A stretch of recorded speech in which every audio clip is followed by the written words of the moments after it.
Welcome to the Will and Jay Experience. Thanks guys for tuning in. So today we are replacing the brake pads on this 2017 Tesla Model X. As you guys know, we don't change these pads very often because this car does not use a ton of brakes.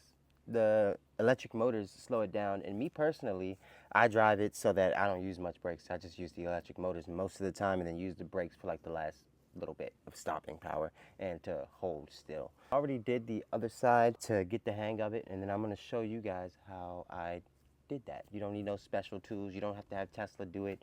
It's nothing really special. Pretty easy to get done. Let's get to it. All right, so first things first, you've got to remove these caps here. I just usually use a little screwdriver.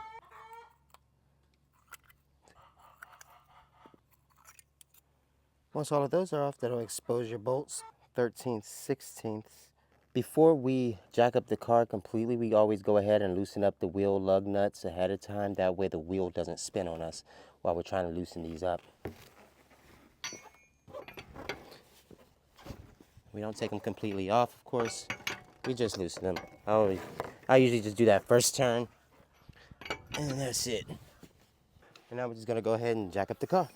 Don't be like me and lose the extra bar, because then you look crazy like me trying to jack up this car. Using all my body weight, which ain't much body weight, to be honest with you. So I can sit the wheel underneath as a jack stand. I like to jack it up pretty high. Then proceed to take off the rest of those lug nuts.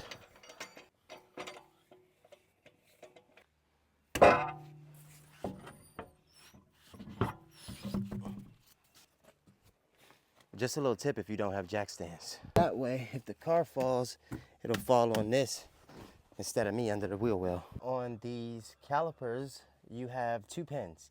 You have a pin here, and then you have a pin here. Both of those pins come out. Those hold the brake pads in. This whole caliper does not need to come off, guys. It's literally one pin there, one pin there. You got to get them out. Sometimes they are seized because, like I said, these things don't get changed often. On my other side, I use a bit of PB Blaster, which you're not supposed to use on brakes. Just be super careful not to get it on your rotors and things like that. But I tried to just aim it directly into this hole here, that hole there, and then on the back side as well. Put it in those holes, and then even on the front, right there, and then on this other side of the hole on the other side of the caliper as well. So I literally hit all 2, 4, 6, 8 spots with the PB Blaster, and it still took me every bit of 40 minutes of wailing on that thing to get it out. Let's see if this side's a little more cooperative. Hopefully it is. So I was using this. I got a little flat drill bit in there, a little Allen key type drill bit inside of this, which gives me a lot of beef. Go ahead and wail on that thing with a hammer.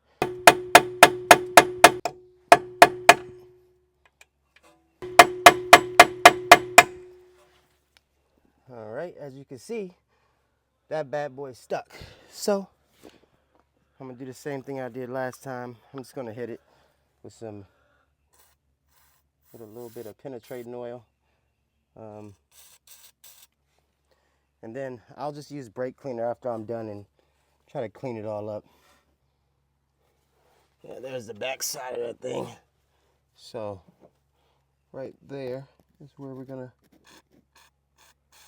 add a little more in there. And add some at the bottom as well. The other thing that I did last time was I went ahead and held this with some locking pliers, just for the simple fact that I really wanted to hit it and I didn't want to miss and hit my finger. I'd rather hit the locking pliers than my finger. Set that in there like that, and then that gives me a lot more leverage to where I can really just hammer that thing out through there. So let's do that.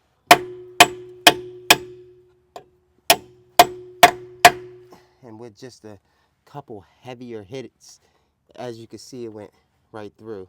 Let's get that bottom pin too.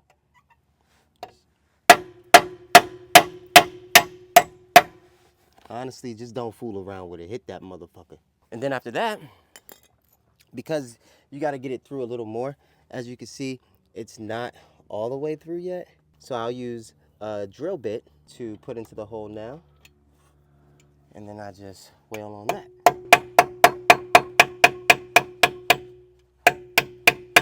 All right, I was able to hit that bad boy in there a little bit, and as you can see, this clip pops right the fuck out. So be careful, don't be standing right here, because literally earlier I was doing it and I had my hand here. That thing sliced my hand. It flung back and hit me in the hand and sliced it. So be careful, guys, when you take that out. When you get that clip out, this thing just flings. It just literally flings backwards.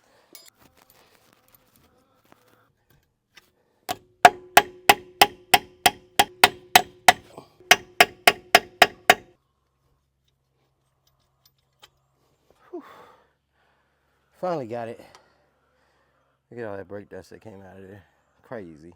All right, and once you have those out, typically what I'll do, because if you're like me and you haven't changed them in a while, they're gonna be flush to the rotor. What I typically use is a C-clamp like this, and I just sit it on a piece of the pad and then just crank it down, and it'll compress.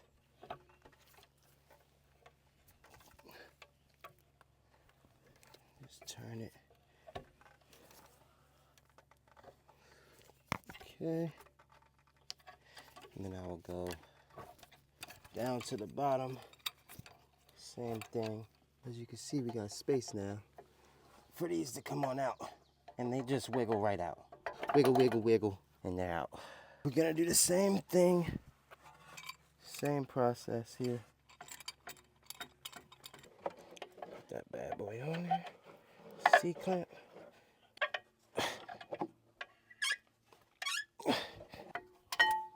Bam, it's out. These pads are toast. Just so you guys can see the difference, what it's supposed to look like. Here's a new pad, here's an old pad. Damn. Top to bottom, that's the difference. There's no pad left. But what makes me a little bit angry is that this thing did not even warn me. Normally you start grinding and hearing all kinds of crazy noises, but it was literally like 2 days ago when this thing really started grinding. And I was like, dang, I gotta change those. But before that, I mean, it was quiet as can be, normal, just normal brakes. Because like I said, I don't use them much. Anyways, let's go ahead and reinstall it back the other way. So the hardware that these pads came with is not actually the correct hardware. So we're gonna reuse the old hardware because I don't really have a choice. It literally just pushes right back in there. A lot of times you do have to hammer them in because they don't wanna go in. But once you start getting them in there, they pretty much go right in. And I just go until my hose line up. There's one. All right. Here is the other.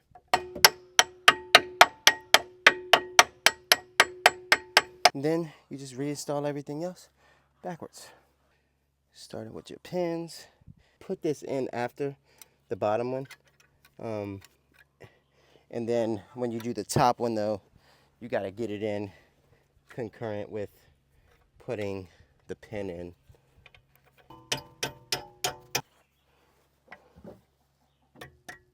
And just finish it up. And that's it. Reinstall your wheel and you're done the brake job. All right, we're at the back now of the Tesla. So you got a bolt here, and then you got a bolt that comes out down here as well. 2 bolts pop out. You got to make sure that you put the Tesla in jack mode and then put it in tow mode before you start this job. That way it'll release the parking brake so you can get the back brake off. If you don't put it in tow mode, you will not be able to get the back brake off. All right, so next recommendation is to take this plug out here. Just lift up on that there. You want to take this off. Should just wiggle off. Once you get that off, now you don't want to just leave this hanging. So this is another convenient thing for this tire being here, and rest it right there. You don't want to put pressure on this line here. For me, it's not in the way, but you can also grab a bungee, tie it to the, hang it on something like there or something like that if you want it.